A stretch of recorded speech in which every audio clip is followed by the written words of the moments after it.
What is up, guys? Matchstick over here. Today we're changing the bank 1 sensor 1 oxygen sensor on this nice 2013 Mercedes E350. So let's go ahead and check the code. So we do have a code for a camshaft that's not in the correct position, but we're gonna go ahead and address this as the customer's main complaint was this one. So this is the code 219684. This is for bank 1 sensor 1 oxygen sensor, as right here, signal from oxygen sensor 1 cylinder 1, which is the passenger side. I'm sorry, cylinder bank 1 is the passenger side, and sensor 1 is the upstream, so the one before the catalytic converter. If you guys have 219884, that is the same exact code, but for bank 2, which is the driver side. So it'll be upstream, driver side. But in this case, it's going to be passenger upstream. So let's go ahead and get straight to it. We're gonna go ahead and get under the car. All right, so as you can see, there's absolutely a freaking shield right here.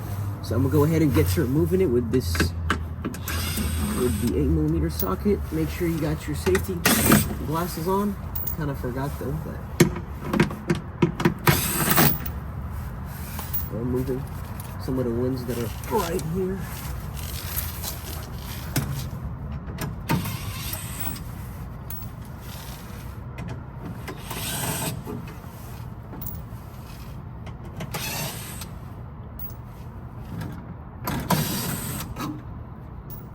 Starting to get there.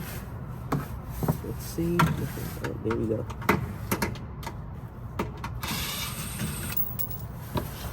Man, there are so many of those.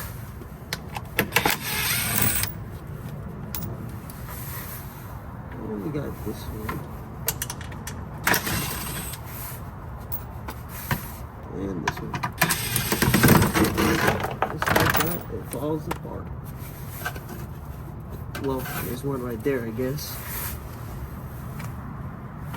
Or is there not? Let's see.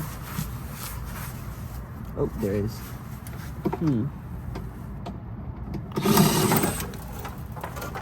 Cool. Now that they're all out, push them all out. Cool. Alright, so this is the oxygen sensor in question, right here. And sadly, I don't know if I can get you guys a great POV just to show you how, how I'm gonna remove it, but go ahead and get up close just to show you what's going on. So I'm gonna go ahead and go all the way up there, and it is going to be, it's going to be this one right here. So what I'm gonna do is get a tool, put it around, and then remove it. So I'm gonna go ahead and remove it. It's not gonna be this one. It's gonna be this one. I hope you guys can see it, but that's the best POV that I can get you guys. So I'm gonna place this tool on it right here.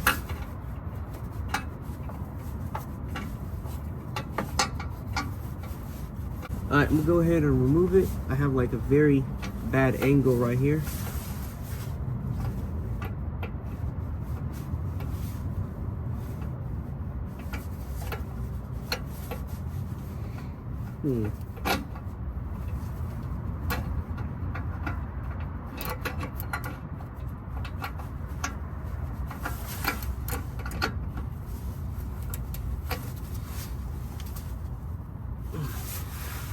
Man, this is harder than I expected.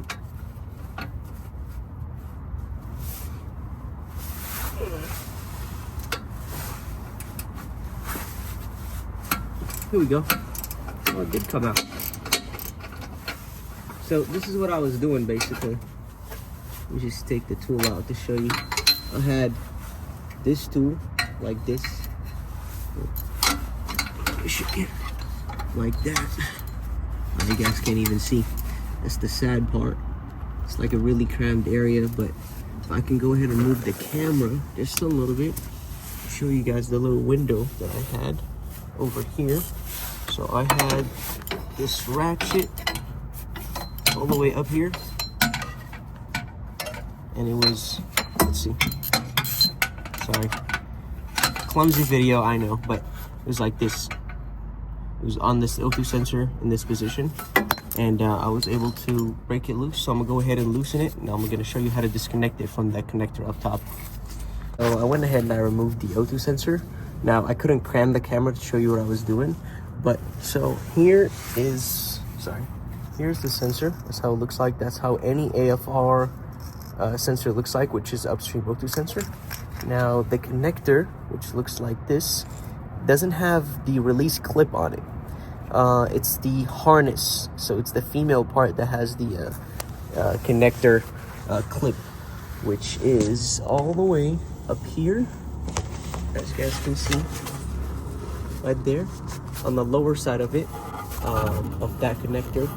There's a part where you can just press on and it just quickly disconnects. It's very simple, but it's just, sadly I can't really show you on camera, but that's the best I can do right here. Okay, so we're back. I went ahead and I got the brand new O2 sensor. We'll go ahead and remove the tip. There you go. Comes with some anti-seize, as you guys can see. Anyways, we'll go ahead and put it where it's supposed to go. So first thing you want to do is put the O2 sensor in. I know you guys can't see, but I'm trying my best. I promise you. I promise you. So it's going in. You can twist on the wire, it doesn't matter, it's gonna untwist itself.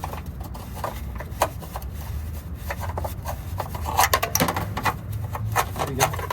Gonna go ahead and untwist the harness with the wire for the O2 sensor. Here we go. And just to give you an idea of what I'm doing.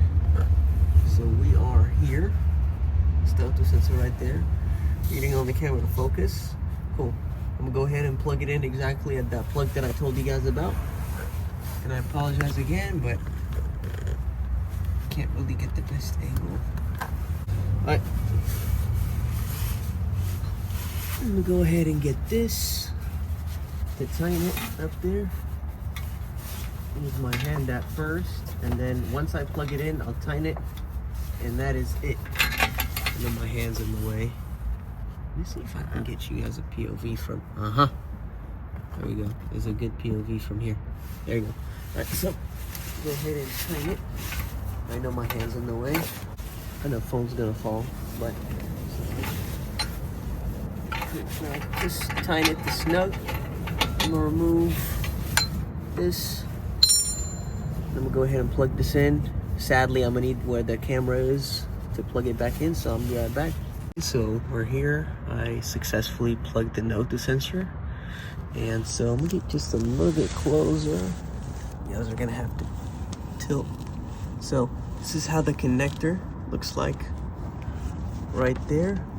I'm gonna go ahead and put it back into that bracket, but it was very simple to plug it back in. And don't forget to put your wire at that clip right there. It goes in. Can't even show you. It's gonna block the photo, but it goes in from this way and you plug it in that way toward the rear of the car, not the other way around. So what I'm gonna do right now is go ahead and get my O2 sensor wrench. I'm gonna put it on the O2 sensor. Actually looks like this on it, and all I'm doing is just hitting it that way. It's kind of hard to get a leverage, but I was able to manage to tighten it pretty good. And as you guys can see, I went ahead and I put the shield back. I didn't show this because I showed you how to remove it. It's pretty much just the steps just in reverse. So our next thing to do over here is check the scanner. I already cleared the codes right here, so there are no fault codes. There's a lot of fault codes for the other modules, but I already cleared the codes for the engine. Come on, here we go. As you guys can see, you can only put it in diagnostic mode when it's in secondary ignition.